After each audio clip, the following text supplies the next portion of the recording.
We talking about practice. Not a game, not a game. We talking about practice.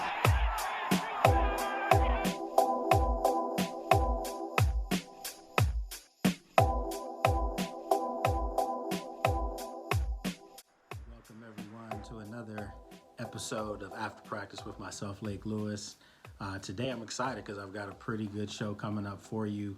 I always think we have a good show coming up for you, but today I've got a couple guests coming on, people who are all part of my sportsjourney.com family, people that have believed in the message that I've always tried to push as far as bringing you great coverage, and we'll have them on. We're going to start with Mr. DJ Bland, covers the NHRA for us. If you're into drag racing, race cars, we're going to mix it up for you, and he does a great job with that. DJ and I go way back. He's been with me from stints with USA Today, About.com, and then, of course, he covered the Saints and the Falcons for us here at Sports Journey. But he's doing something that he loves, and he loves, racing. So we're trying to switch gears for him, and, he'll come on with us, and we'll break that down. We also have Miss Carita Parks, does a great job locally covering the Washington Wizards and the Washington Mystics. She's got a great podcast as well, so she'll be joining us. And then we'll wrap up today's episode with Mr. Bob Matthews. He's with us as well, doing a great job covering the Washington Capitals. So very diverse group today, and excited about having them on. Naturally, for me, covering the Washington football team, everyone's talking about free agency and the lack of signing, so to speak. And I have to say this. I think that, that this is a team that's taking their time. They're doing their due diligence, and that's all you can ask.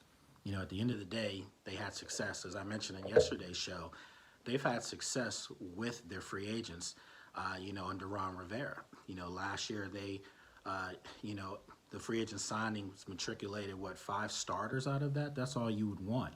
So, yes, they lose Ronald Darby. I think he signs with the Denver Broncos, of course, and they replace him with William Jackson from the Cincinnati Bengals. And, he's a ball hawk type of corner. I think he's a guy that comes in here and he'll fit right in. He's a really good football player. He's a guy that's going to have to hold on to some interceptions, though, and if he's watching, he's probably going to laugh about that. But at the end of the day, he's a guy that's probably left 4 or 5 on the field that he could have that would up those numbers. He had 3 last year. He probably could have had about 8. So I think he's a guy that's going to come in and play well. Naturally, Ryan Fitzpatrick was signed, and that's a good signing for the football team. And, again, don't expect them to do a whole lot right now. I think they're a team that's ascending, so they don't want to throw money around for no reason. There's a plan in the building, and we just have to be patient and see how it unfolds. So, as always, you can follow me on social media, on Twitter at Lake Lewis, on Instagram and Facebook at Lake Lewis Jr., and then naturally, you can check out the other work at sportsjourney.com. And for this podcast, you can pretty much go to all the major podcast followers: Spotify, Apple, Google, iHeartRadio, SoundCloud. We're there, so check out After Practice with myself, Lake Lewis. So we'll take a break, and when we come back, big show for you coming up. All right, welcome back, everybody, to the After Practice podcast. And right now I'm bringing in a person that really needs no introduction. If you follow us at sportsjourney.com, basically, my little brother has been with us in the business for a long time now and doing some great things. And right now, he's actually covering the NHRA. If you're into drag racing, if you're into, speed and things like that, this is your guy, Mr. DJ Bland. What's going on, DJ? What's up, brother? How's it going? I'm good. And before we get into it, I want to congratulate you and your wife, because you got some great things happening for you on your move. So congratulations on that. Yeah, man, it's been fun. We're over here on the East Coast now, so we're on the same time, in the same time frame now, so we don't have to worry about jogging and, worrying about me being on Central because I'm on Eastern time now, and being here in South Georgia. It's going to be fun. So you actually had over the last weekend or two, you've been covering the NHRA, the Gator Nationals, and that was a big deal. And I saw some of the pictures you were posting, and it looked like you were having too much fun down there, first of all. Man, to have the nitro burning, and for them to really, for the first time in NHRA history, they start here on the East Coast. So usually the Emily Motorola Gator Nationals is the third race of the season. Because of the COVID and all of that, they decided they were going to start on the East Coast because, California is still having their issues and trying to work things out there. So they started over here, and boy, you could definitely tell the difference. It was not the third race of the season. It was definitely the season opener. You could feel the drivers and, their focus, their attention to detail, and understanding that they wanted to get off to a fast start. And a lot of guys did just that. When you and I first started talking years ago, you had mentioned to me that, you wanted to break into the business, and, you were looking for a mentor, so to speak. And I'm not going to sit here and pat myself on the back because we're family at the end of the day, but to see your progression, you've covered everything: basketball, football, where I've been, you've come to, you were doing this for USA Today with me. You were doing this for about.com. I mean, all these different places, you've been writing different things, but your passion was always racing. And you kept telling me, this is where my heart is. This is what I like. So I'm like, well, let's carve out a niche for you. And I'm telling you, for a lot of people out there that don't know about the NHRA, you're going to start seeing this guy's face. I mean, I notice how the drivers, the crew pits, everybody, even all the way over to the PR departments, they're really feeling what you're doing. And that's a testament to your work. Yeah, I appreciate that. What's important, and that's something that I learned, and what drew me to you guys here at Sports Journey and yourself, is that it's more than just about the interview or the story. It's about relationships. And I've tried to do that, try to show that I'm genuine and that I respect them as much as they respect me. You kind of develop a rapport and a sort of a friendship with these individuals. I support them, and over here they do a really good job of supporting those who are supporting the sport, and it's paid off. If you're genuine and you just simply be yourself, don't try to do too much. The work speaks for itself. Let your work do the talking, but be genuine, and everything's going to work itself out. And it's done just that. So, it's, how it is. You follow the plan that God gives you, and you can't go wrong with that. Man, it sounded like I was listening to myself talking to you years ago. and you have to pay it forward, because I know people reach out to you now, and ask you, how did you get in the business? And, are there any pointers or things that you can give them? So I tell people all the time, man, I didn't have that mentor. You and I both know this conversation. And I felt like if I was ever in a position to help people and give them, some things that I didn't, I was going to do that. And now I see your ascension in the business. And it's like, you have to continue to do the same thing. Absolutely. I try to do that at every chance that I get. I tell people all the time, I didn't get here if somebody didn't help me, didn't look out for me and say, hey, let me show you how this is done. Let me help you along here. And if there's any gems that, whether it's successes or failures that I can give to prevent someone to straighten their path, and hey, they may jump out and reach higher heights than I ever will. That's not, I just like seeing people win, man. It's not even about me at this point. Yeah, so we've got two of our other colleagues coming on a little bit later on. Carita Parks, does a great job.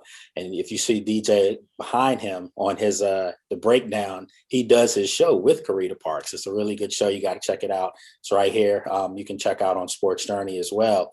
And then we have Bob Matthews. Bob's been doing a really good job cranking out Capitals coverage left and right. Sometimes I'm like, Bob, you got to slow down, man. Yeah. But he's on top of every game. Does a great job covering them. So, we've got a nice group, man. Sergio Rodriguez, good friend of mine, my former co-host at ESPN, he's back in the mix with us doing his podcast up from New York City. So all you guys will start going on each other's programs. But real quick, with racing, you mentioned that it was the first race, and you could tell, and one of your articles you wrote about how it was very similar to baseball, football, where they have preseasons, and you said they're not going to have one. So could you really see how rusty they were on that first race? Well, they had testing in Palm Beach. It was one. It really was just the fuel cars, though. Other people had their own little things. The Bikes had theirs in Bradenton where they had a little test session. And for the first time, the NHRA allowed ladies and gentlemen to come before the race to test at the event. And they broadcast that on NHRA TV. And guys really hit the ground running. John Force Racing was out all of 2020. Obviously, they were protecting themselves due to financial things, and they had to make a call. They did what was best for them, and you have to respect that. And they were off all 2020. They come out here, and if anybody could do it, it's John Force and that team. And they came out and looked like they hadn't missed a beat. You could tell that people were working on the offseason. Like we know with football, it doesn't stop. The grind doesn't stop. Teams don't stop working. If you do, it will show up on the field. And you could tell that people were really hungry to get off to an excellent start. The weather was great. And a lot of people came out, even some one car, independent teams came out, showed out, and really gave the big guys that, that have been in this sport for a long time a run for their money. Guys were prepared, very prepared. People were working this offseason. It showed on the racetrack this weekend. Folks, talking with DJ Bland, host of The Breakdown, him and Carita Parks, who will be coming on a little bit later with us, talking NHRA. And this guy's background also is NFL. He's covered the New Orleans Saints, the Atlanta Falcons for us here at Sports Journey, as well as with USA Today with myself. And, I do have to ask you, because you're originally from this area, from the DMV, lifelong Washington football team fan. At the end of the day, they signed Fitzpatrick. and there's mixed reviews here. If you go on my social media, you see some people that are not happy about it. And for my money, I said this: if they had adequate quarterback play last year and healthy quarterbacks last year, they would have won 10 games easily. Does Fitzpatrick, to you, garner 3 more wins for this team that won 7 games last year to win the NFC East? Go ask places that he's been, especially the Dolphins.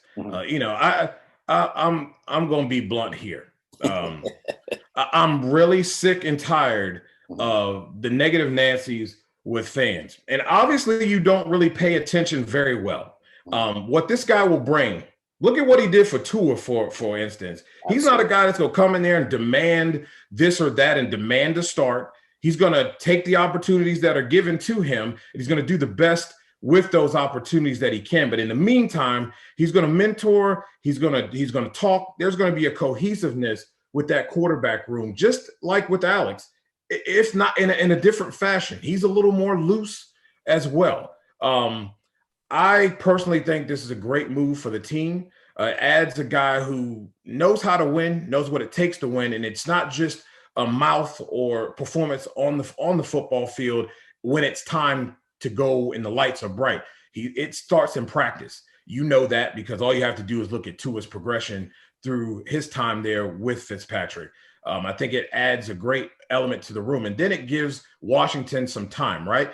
Can they go draft a 3rd or 4th round quarterback? Absolutely. Maybe they have some other trick up their sleeve into thinking, you know what? The cap's bigger next year, and we'll go out and get the guy that we want from free agency who may be available in the next year that can lead us for many years. There's going to be a lot of young guys possibly available. Maybe there's another young quarterback available. But at this time, you have to understand it takes a team. We've done this whole thing about quarterbacks, people. We've done this whole thing with just putting in a quarterback and expecting things to just go well. It takes a whole team to win, and they need offensive cohesiveness across the board, from the offensive line to the guys on the outside to the running backs and to the man taking the lead. And to be quite honest with you, Mr. Heineke did a decent job, okay? And that's all you need. Well, Fitzpatrick fits that mold. I still think that, Taylor's going to be the starting quarterback. I truly do. I do too. And everyone's thinking that, naturally you bring in a Fitzpatrick. He's 38. He's a veteran. He's had some success. You naturally think on this team, he's guaranteed to start. No, he's not. There's going to be a competition. Listen, you have 4 quarterbacks on the roster because you still have Steven Montez, who they drafted last year, and Steven Montez suited up for the last 2-3 games. So with that being said, there's really no reason for them to draft a quarterback unless there's a guy they really like and he is later in the draft, like you said, third, fourth. I'm going to say fourth or fifth to start. But their first pick, the 19th pick, if they stay in that position and they pick, now you have a chance to address another need on your team. You could perhaps get a left tackle. You can get a wide receiver. This might be the greatest wide receiver class that I can recall, where you can get a bona fide star in the second or third round. That's how deep this draft is with receivers. So by them yesterday getting William Jackson from Cincinnati as a corner to replace Ronald Darby, I'm not going to say it's a good move because he's a really good player. He really is. But is he at this point right now, is he lights out better than Darby after the year Darby had last year? And you paid him a lot of money. You probably could have kept Darby a lot cheaper. That's just my own agreed personal on that. I think that 6-1 had half a dozen and other with those two. I don't think you're not significantly getting better. You're not getting worse either. So yeah, you could have kept Darby for what basically I believe they're both half of that have done the same. Exactly. Yeah, they've done about the same. Yeah. So you're starting over at that position. Naturally, when you have that front four in front of you, anyone's going to look good behind you, but they do have to shore up another hole, and that's that middle linebacker position. I think that this is a position that perhaps might surprise some people. They may take with their 19th pick, they may take a middle linebacker. My middle linebacker from, I got to drop that Penn State on you every show. He's not going to be there. Michael Parsons will be long gone. But if he was there, I personally would run, even though it's going to be a virtual draft again, I personally would run the New York for him just to hand that in. Exactly. Most definitely. He's definitely a stud. It would be something else. So real quick before we wrap up, why don't you let everyone know where they can find you and check out all the great work that you do? Well, of course, you can find me at sportsjourney.com. The breakdown with myself and Carita Parks will be back up real soon as we are transitioning, and I will have to set up a new studio, and we're getting all that together. Also, an awesome platform called Ghostcast. It's an app. It is an Apple exclusive app. They pitched to me a show that we are running called Not Bland Show. It is on Ghostcast. It will be NHRA centric, but we're doing a lot of big topic talk. My first one at the top, the first ever show was talking about the Dak Prescott and the Cowboys. All this talk about them being contenders after, signing Dak Prescott. You can listen to that. A lot of NHRA coverage from this past weekend. We get a chance. We talk to some of the winners and some of the semifinalists. There, obviously, the winners were J.R. Todd and Funny Car. You had first ever win, and it was his first ever race. Josh Hart in Top Fuel. He was the local kid from Ocala, won his hometown Gator Nationals right in front of the great and Big Daddy Don Garlitz, who is basically the man in Florida when it comes to drag racing, and of course the champ Matt Smith. And in pro stock, Greg Anderson, who's chasing Warren Johnson. He is now 2 or 3 behind Warren Johnson, or I think it's 2 behind Warren Johnson in all-time wins in pro stock. And he's looking to get 100. So he started off the season quite well. So you can check that out there. And of course, check out the NHRA card over there on Ghostcast as well. It's some great stuff, mostly me on it, but we're hoping that with what I'm doing over there on Ghostcast will help draw other media members from the NHRA to use it as well. So lots of stuff going on over here. We're busy, but it's nothing but fun, man. You know how it is.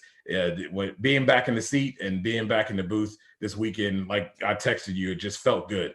It's been a long time, and it was nice to be back.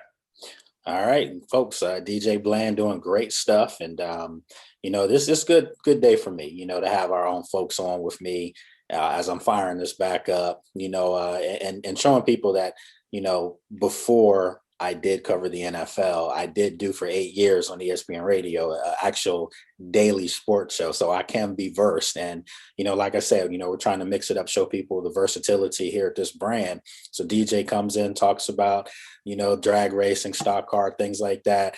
Carita's going to come on, talk about her Wizards coverage. And then Bob's going to come on and talk about the Capitals. So, DJ, my friend, proud of you as always. Keep up the great work with us, and you appreciate it. Thanks, brother. I appreciate it. And it's I don't want to gloat or anything, but these guys need to know what time it is. They know, they see us, all right. And you've been doing it for a long time, man. It's just nice to see that finally, you're starting to get the accolades that I felt, before I ever was a part of this organization that I felt you deserved for a long time. Well, I appreciate that, my friend. So look, folks, we're going to take a quick break. And when we come back, more right here on the After Practice Podcast. All right, welcome back, everyone, to After Practice Podcast. As promised, I told you I was going to bring in someone that does an awesome job covering the Washington Wizards as well as the Mystics, none other than Carita Parks. She doesn't really need an introduction, but nevertheless, she joins me now. What's going on, little sis? I'm doing well. Can't complain. This is one of those crazy seasons again, and a lot of people aren't at the arena. A lot of people are doing things as we're doing right now via Zoom. How different has it been for you covering, the NBA as well as the WNBA under these circumstances? I think it's difficult in the sense that you don't have that in-person contact, and you can build that relationship with the athletes that you're covering. You're relying mostly on PR staff to call on you, whereas in person, you can just, go for what you know. So that's really been the biggest difference. But then at the same time, I feel like it's also given more flexibility because everyone's schedule is so different. So to be able to just hop on a Zoom in the middle of the day has been really convenient. So it has it's good and it's bad. Yeah, I mean, it's kind of like this. I had 3 guests on today, and folks, right now, Carita Parks joins us. Bob Matthews will join us in a little bit covering the Capitals. And earlier I had your co-host on, DJ Bland. So, everyone has different times, and it has been convenient, but it's definitely not the same when you're not in the locker room, when you're not around a lot of the players, relationships that you've built over the years. Some of those little inside tidbits that we get, it's been hard not to be there to get some of those things.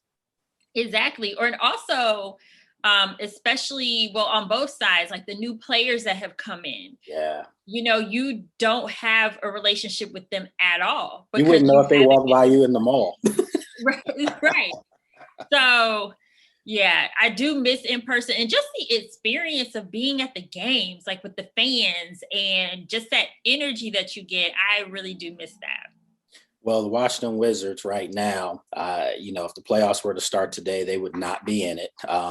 Not a surprise to a lot of people, but to some it is, because when they made the move to move John Wall for Russell Westbrook, listen, I thought they were getting more of an older version of John Wall, so to speak, as far as their types of play. It's worked out from the standpoint that he brings professionalism and he brings a sense of class here. He really does. But as far as the results on the court, this team is so up and down. What do you think they're missing to really be able to make a push for the playoffs? Defense. I mean, that's been the biggest. I don't even think it's necessarily a person. In all honesty, no matter who they've had on the court, the past 3 seasons that I've been covering them, defense has been their Achilles heel. That's most of the reason why they can't get past teams. And they're always trying to play from behind. Mm-hmm. They'll catch up, get within 5 points or so. Defense completely collapses. And to me, that's their biggest issue, is being consistent on defense. And we just haven't seen it happen, no matter who's on the court. It sounds like you just gave a synopsis of the last game against the Milwaukee Bucks. They came back from 26, got it down to 5, and had like 4 straight possessions where they couldn't get a bucket.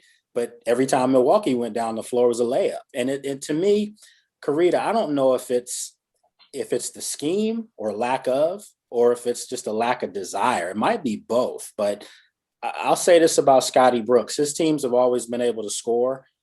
But even when you go back to the Durant, Harden, Westbrook days, Ibaka was on that team. And I mean, my goodness, Cephalosha, they had so many great players on that team, lost to Miami. They couldn't stop anybody. So is that something that you think, as long as he's the coach here, that's just something that's going to be the situation? Unfortunately, I do, especially the more I look at this team. They have enough talent to get further along. Sure. But at this point, it really does, in my opinion, boil down to coaching. Yeah. I think it goes back to what you said. The desire sometimes just seems to be lacking as well. But I believe that can do with coaching as well. I mean, look at Washington football team. Yes. New coach, new desire, new energy, right? And, I like Scott Brooks a lot. There's a lot I like about him, but just looking at the team over the years, it's been a consistent problem. And I don't see it changing as long as he is the coach. Folks, Carita Parks, very poignant points here. She covers Washington Wizards, does a great job, has a new podcast. Well, it's not so much new anymore, but it's still one that you definitely have to pick up. We'll talk about that shortly. Do you think the Wizards have enough to reel off some wins and maybe even just get in as an 8 seed, something that they were trying to do last year in the bubble? They do, but it's going to be tough coming out of that All-Star break and losing 3 games in a row. I was hopeful because they went into the All-Star break with momentum. If they can find that groove again and get 8 or so wins in a row, or just get 8 or so wins, I think that there's a chance, but it's just so up and down with that team. And for me to come from the All-Star break and not win a game, that's just not acceptable, in my opinion. Not at all. Not at all. Especially right before the All-Star break, they were playing well.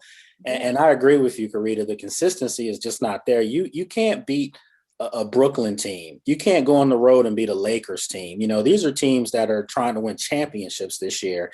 And then you follow it up and you come home and you lose to Memphis. You not just lose, you just get blown out on your own home floor.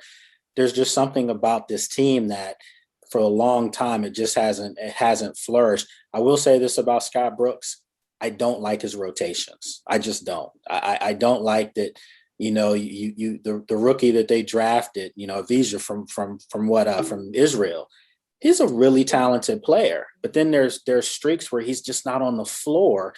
And, so the question is, what are you trying to do? Are you trying to steal games to, still not make the playoffs?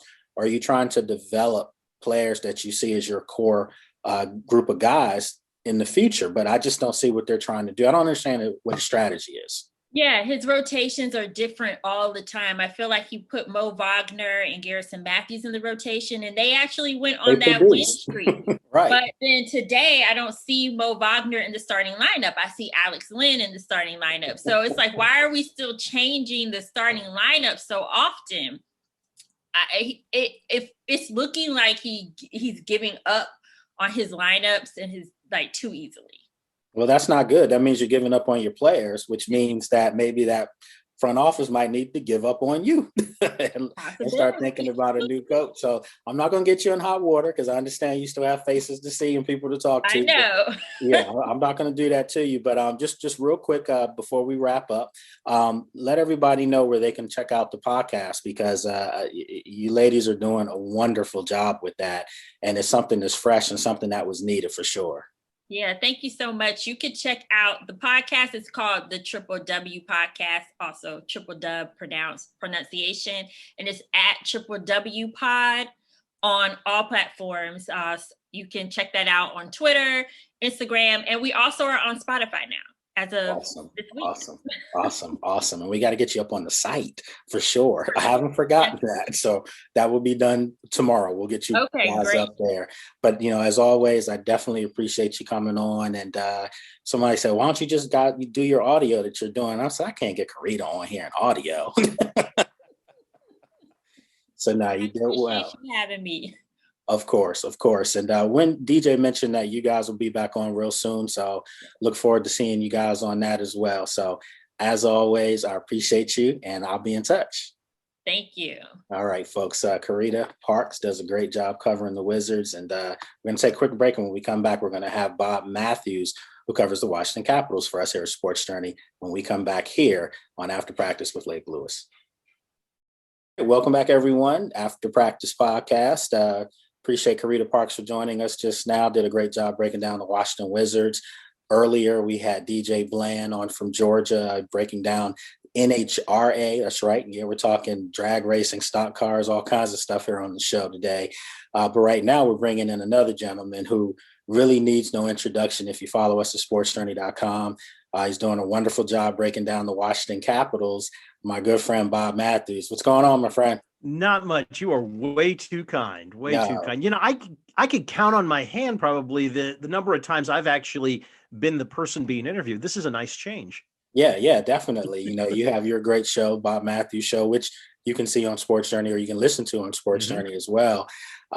You know, this is one of those years. I was just talking to Carita about the fact that it's a little different right now with us in the media not being able to be at the facilities, you know, or just, you know, not even the games for that matter, as far as the Wizards, Capitals. It's just a different vibe. You know, how difficult has it been for you just, you know, to not really be there? It's been interesting because, you know, thank goodness we've got Zoom now, and the fact that we can at least, you know, be connected. But it's been weird because you're covering everything from your couch, basically. You'd like to have a little bit more access to the players, and there's just, we talked about it before the season started. You just miss something when you're not there in the arena. Absolutely. But, you know, you make the best of it and you do what you can. And I have to say, you know, the Capitals have been terrific about getting players and getting Coach Peter Laviolette there. So it has been as good as it possibly could be. They made the best of a bad situation. Yeah, the coverage has been phenomenal. It really has. And namaste, my good friend. Yeah, you know, you've brought a Capitals fan base to our platform. You know, I appreciate it. I've had friends tell me, hey, who's Bob Matthews, man? You know, he's doing a great job covering the Caps, you know, and I'm like, yeah, he is, you know, so, you know, I got to pat myself on there. So just saying, hey, you know, when we talked and you said that was something you wanted to do and you know, you've done a phenomenal job with it. Speaking of the Caps, you know, they're a team that they have Stanley Cup aspirations, and there's no reason if you're a Caps fan to think they can't get it done. I just want to see them be a little bit more consistent. We talked about Carita and we talked about the Wizards being consistent. The Caps consistency is just more or less, I think they play down to their competition somewhat.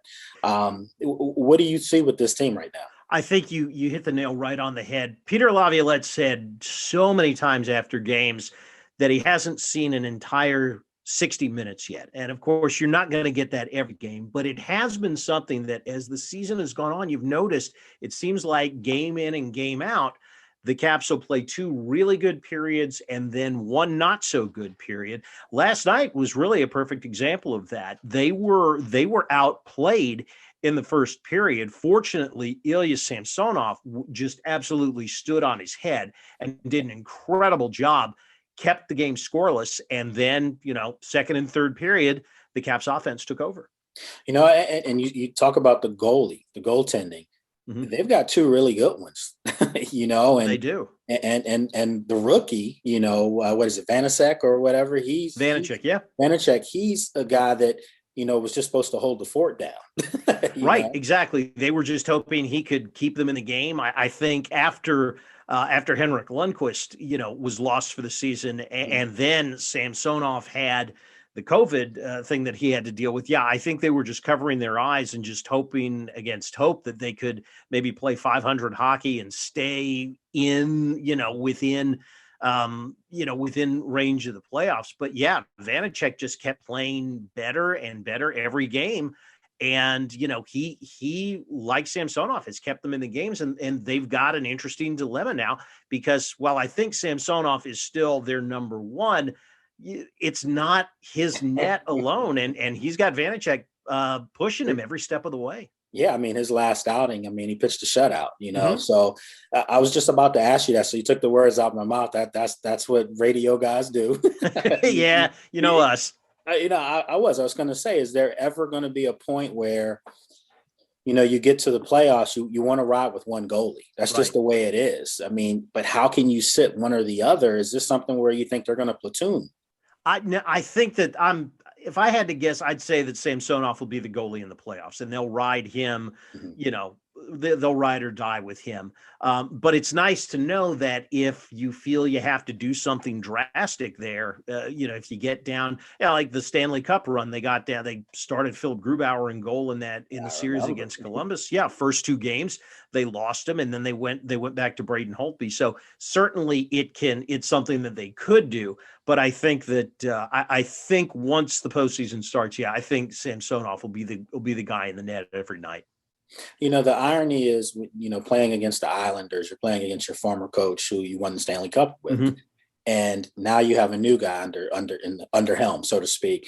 What have you seen that's different about this team, compared to the teams of the past few years?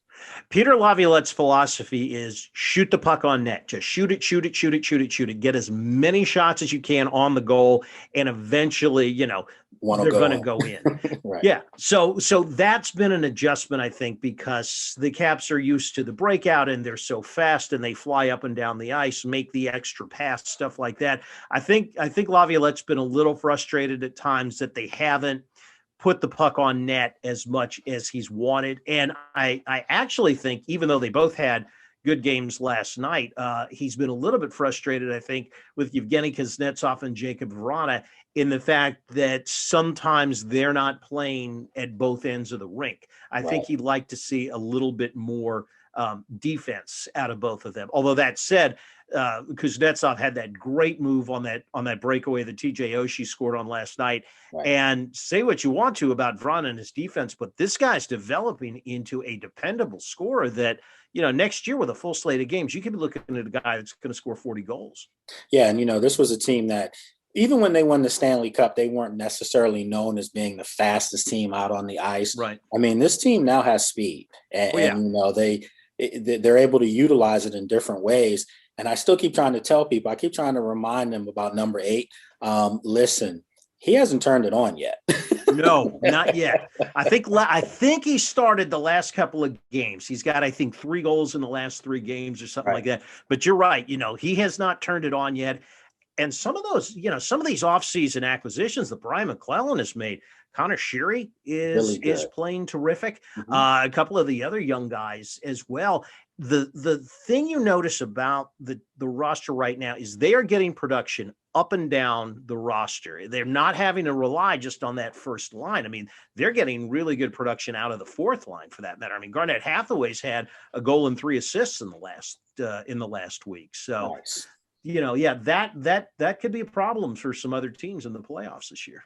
Well, I'm going to put you on the spot here. All right. I mean, we have a lot more games left to be played, but this team clearly is one of the better teams in the NHL. I mean, I would probably say they're top 6, top 4 or 5, 6. Mm-hmm. There's some other teams that are going to give them some trouble. However, I mean, when you compare them to, Boston, when you compare them to the Islanders, teams that, think they have Stanley Cup aspirations, where do you put them? Well, it's a fascinating year because we really don't know how they're going to stack up against Tampa, who is probably the best team, in the other division. That's the one I was looking at. We don't know because they haven't played them this year.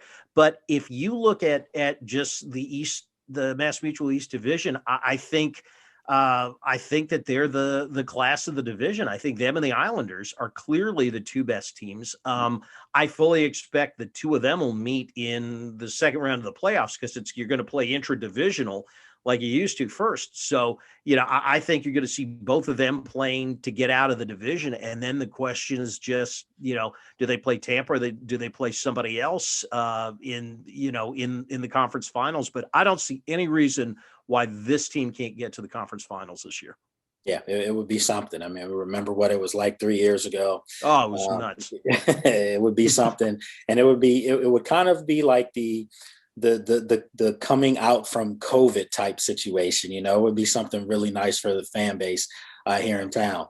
Real quick, I'm going to switch gears on you for about a minute or so before we wrap up, but you texted me yesterday about Fitzpatrick and said that, if this works, this town's going to go crazy.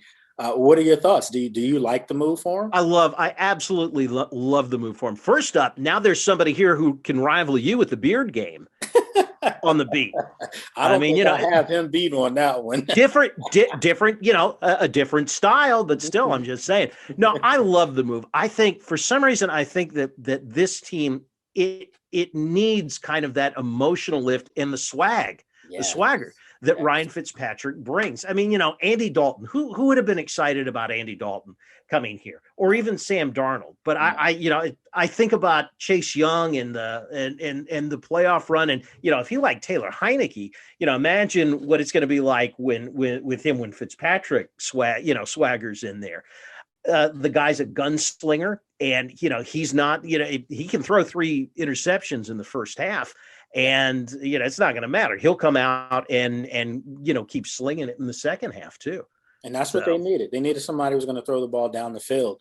Yeah. We saw that in that playoff game against Tampa. Heineke took shots down the field, and the offense, it was just a different looking offense. And we saw that unfold right in front of us. So I'm looking forward to seeing what Fitzpatrick does. I know a lot of fans aren't happy with, the lack of signings as far as free agency. But I remind people last year, this team, brought in guys that some people didn't even know who they were, and they end up getting 4 or 5 starters out of their free agent class. Yeah. So, I think they know what they're doing down the road from here. I think they know what they're doing. I think the Cohen brothers said it best, if I can paraphrase them. Sometimes there's a man who, he's the man for his time and place.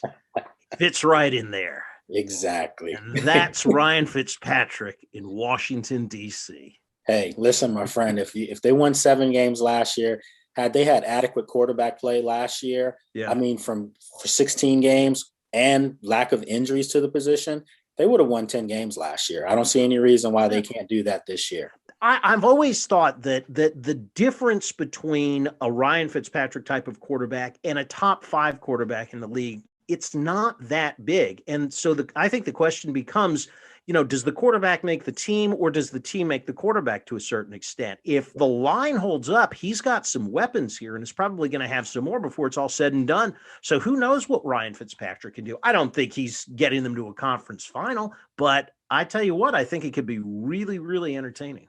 Absolutely. I think if you look at to a man, they have more talent than the team he played with last year in Miami. I not knocking Miami because they're a team that's ascending as well. But I just think across the board on defense and offense, there's a little bit more talent here. They're going to get more, as you said, maybe via free agency, definitely during the draft. So you would naturally think that this guy's coming here knowing that he's playing for a playoff caliber football team. Absolutely. And we'll see what happens. So my good friend, this has been awesome and much needed. I have enjoyed it. Thank you so much for having me. I appreciate it. Awesome. So what I'd like for you to do is let everyone know where they can find you on social media. Okay. And obviously everyone knows your great work at sportsjourney.com, but if you can give them your handles, that would be perfect. Please go follow me at Bob Matthews 965 on Twitter. You can find the Bob Matthews Show podcast on Spotify, iTunes, Podbean, iHeart, as well as the sportsjourney.com website and wherever fine podcasts are sold. All right, folks. Bob Matthews, great job as always. We're going to take a quick break, and when we come back, we're going to wrap up today's podcast. We'll be back. Hang tight. Really good show for today. I definitely appreciate the guests that we had on, and again, appreciate your support for checking us out. I know a lot of you like this video format. We do the audio all the time, but the video format's something that we're working on, something different. I do like it. You get a chance for your guests to be seen and get a chance to plug their respective, platforms. So again, I appreciate everybody for checking us out today, and we'll be back same time, same place tomorrow. So have a good one. Enjoy your evening.